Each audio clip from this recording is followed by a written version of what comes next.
Hi everyone, welcome back to Business Studies class. In last class we have seen the importance of directing.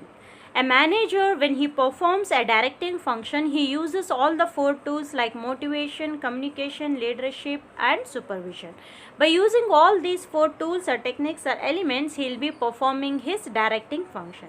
So how it will be important in an organization, or that is how supervision is important, motivation, communication and leadership we have seen in the last class. That is what your importance of directing. So in this class we'll be discussing the principles of direction or principles of directing. Say when a manager uses his four tools, the tools or the elements he has to use in a right manner. Is it clear? The tools has to be used in a right manner in order to get expected results. So here we have guidelines to a manager in order to use the four tools. That is, when a manager performs his directing function by using all the four tools, he has to follow some of the guidelines. So when he uses these tools according to the guidelines, then only the expected results can be obtained. So what are those guidelines? Are nothing but your principles of direction or directing.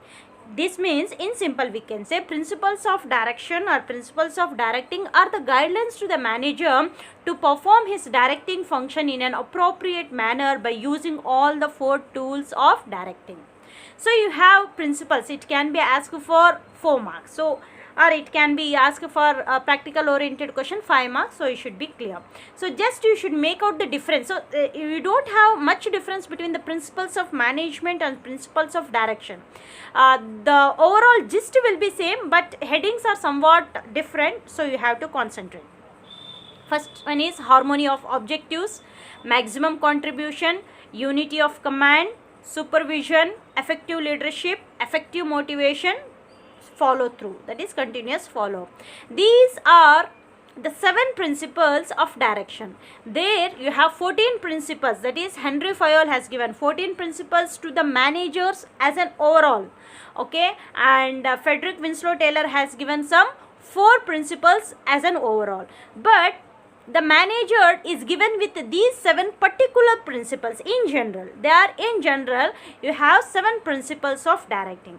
First one is harmony of objectives. Harmony in the sense peace. So when you are going to direct, that is when you supervise, when you motivate, when you communicate, when you when you just continue this motivating function, when you lead, okay, when you lead, you should see that there is no disagreement between the organizational objective and the personal objectives of an employees. We know that is one of the principle of management. We have seen that subordination of general interest to the organizational interest or personal interest to the organizational interest, okay.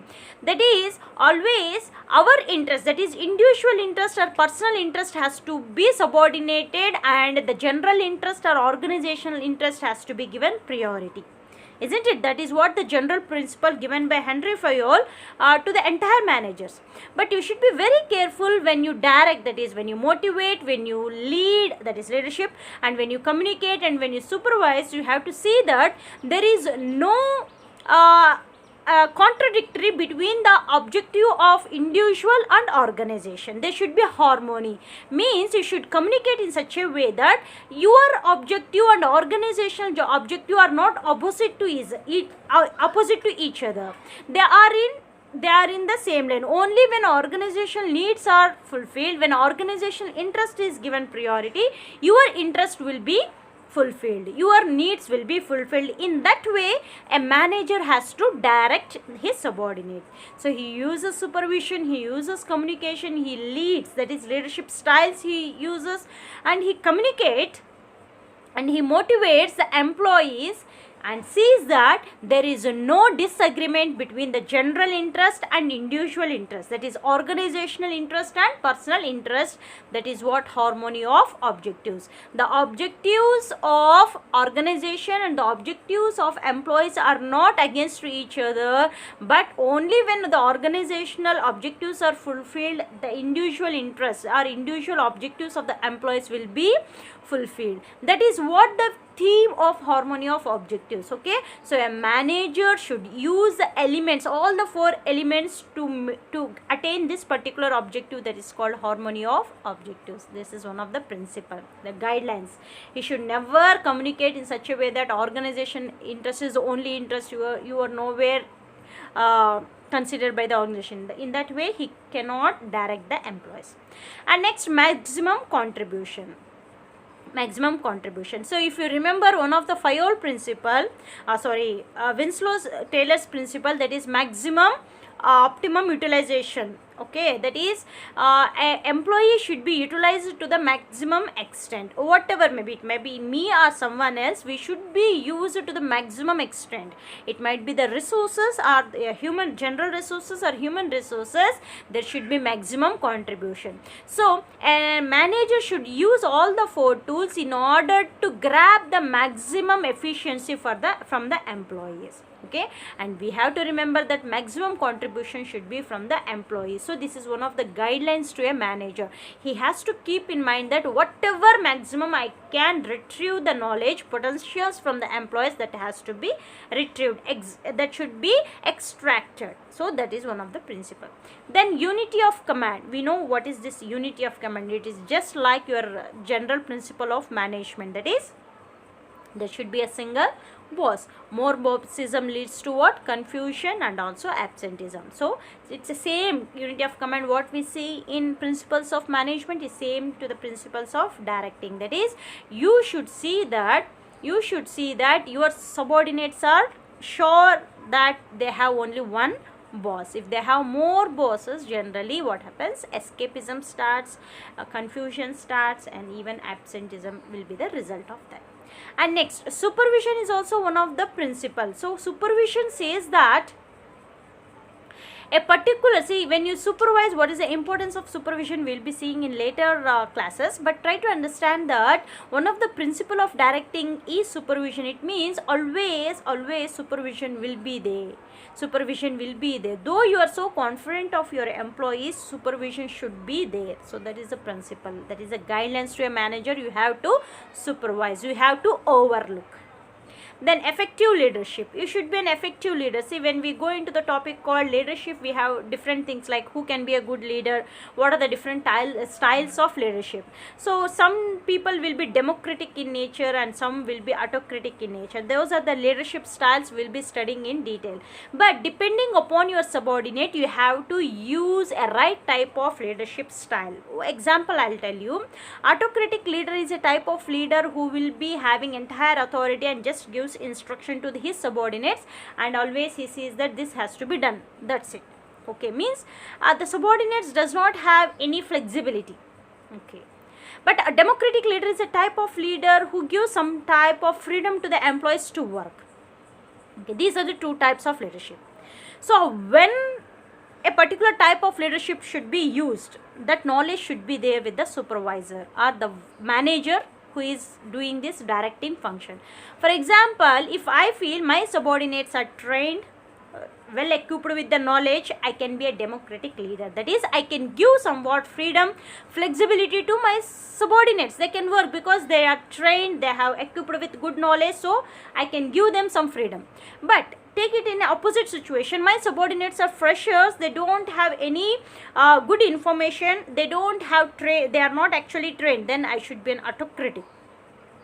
See, this autocratic and democratic is not a attitude of the manager who performs directing function. Depending upon the situation, he has to use that style of leadership. If my subordinates are good enough, then I can be a democratic. If my subordinates are not trained, they are freshers, then I should be an autocratic. So a effective style of leadership is one which is suitable depending upon your situation, depending upon your subordinates.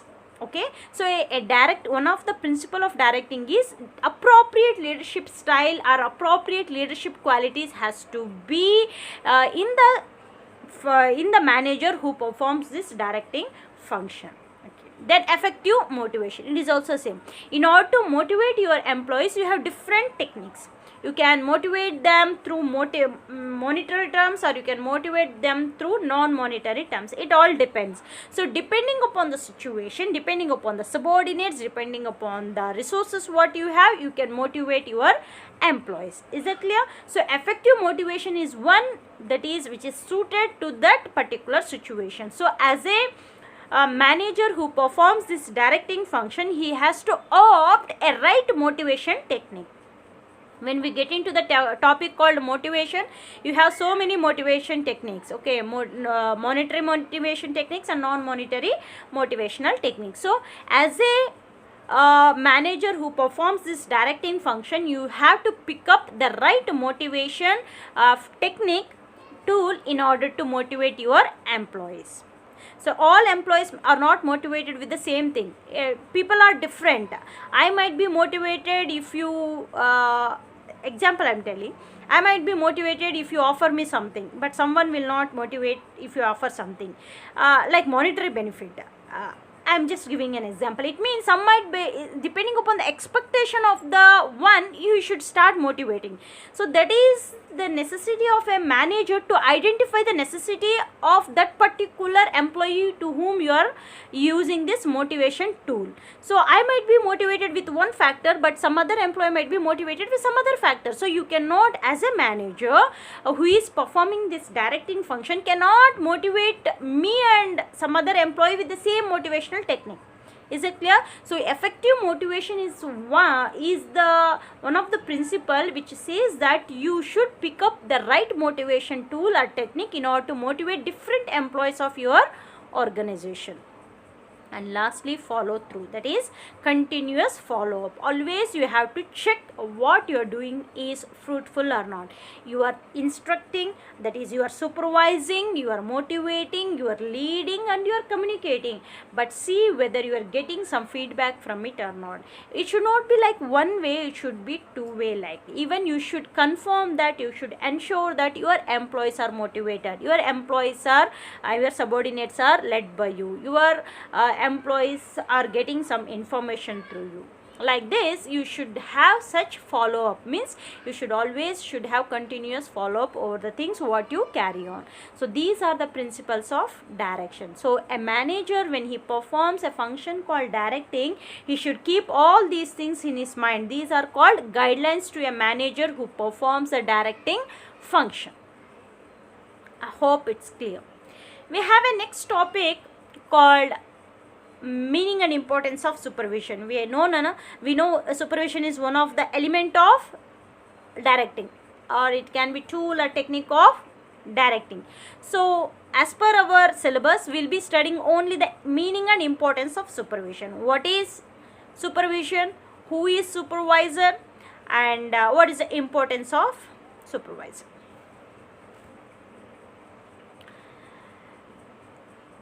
A management expert called Gupta defines supervision as an activity that involves overseeing the subordinates, okay, seeing their work, overseeing the subordinates at work to ensure they are working according to plans and policies of the organization. So it's very important that you see that and you ensure and confirm that the employees are working as per the organizational needs. We know what is management. Management is getting work done through others, right? Hence, through supervision, what you will be doing, you will be overseeing the subordinates' work, whether they are doing the work as per your requirement or not. And it is like face-to-face contact between the supervisor and the subordinate. Always your supervisor is your immediate superior actually. For the employees, your supervisor will be the immediate superior. Hence they will be having direct contact, face-to-face contact with the subordinates. We see the supervisor will be in the bottom level of management. We have seen in chapter 1, that is levels of management. If you remember, there we have taken the supervisor. It will be like inspectors, quality control inspectors, all those things. One of the point is supervisor, okay. Supervisor is also called a manager because he will be performing the function of a manager. Then a supervisor is so important in our supervision function is so important. Why? Because all the employees, I mean subordinates, he will be having a direct contact with the supervisor, and any of the questions will be answered by whom? The supervisor. He acts as a mediator, to be frank. Okay, so we can see who is supervisor here. A supervisor is a member of management who is responsible to perform 4 managerial functions as stated above. So who is supervisor? A foreman is supervisor, the one who oversees is a supervisor, the superintendent is a supervisor, and section officer can also be a supervisor. So there might be a single mark question, who is supervisor? So you can just answer, a supervisor is a member of management who is responsible to perform 4 managerial functions like foreman, overseer, or superintendent, and section officer. That is the meaning of supervision. Just you can say overseeing. What is the importance of supervision? Why this supervision is important?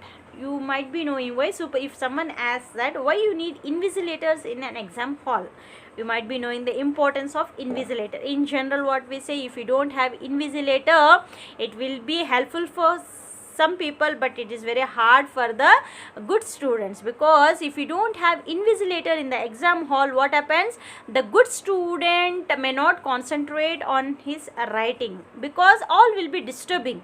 Right? When people are disturbing, generally a good student who is equipped with good knowledge and interested to write and score marks will unable to write because of the disturbance created in the exam hall. Hence you might see that the supervisors will be very strict in the exam hall. It is not to control the copy, to be frank, it is to help the students who are interested to write in a good manner. But apart from that, that's an example. But when you see in the workplace, why this supervision is important, you can see that ensures issuing instructions. So we see that a supervisor is the one who is the immediate superior to the subordinates, actual workforce. Hence, it is the supervisor who issues instruction to the workforce. We know that we see that directing is an initiating function, that is key function. What you have to do, you will get through the directing. Through directing, what element he is using? He is using element called supervision or supervising. This supervising is what? Instructing the employees what to work. Okay, the top level management and middle level management will be relieved, because workforce will be instructed by whom? Supervisor. Hence, a supervision is a activity which ensures issuing instruction, what to be done, from where it should be initiated, how it should be moved. Then comes facilitates control. We can see that when you have supervision, everything will be in control, because he oversees the things. He oversees and he sees whether the things are going on as per the set things or not, standards or not.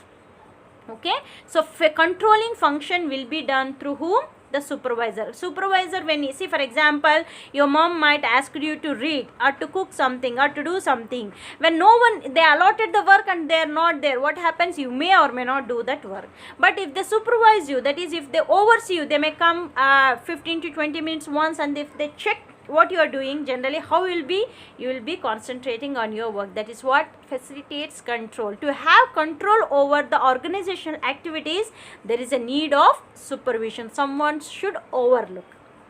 Then then maintains unity or coordination. So we see that coordination is an essence of a management. Every part of the organization we need coordination.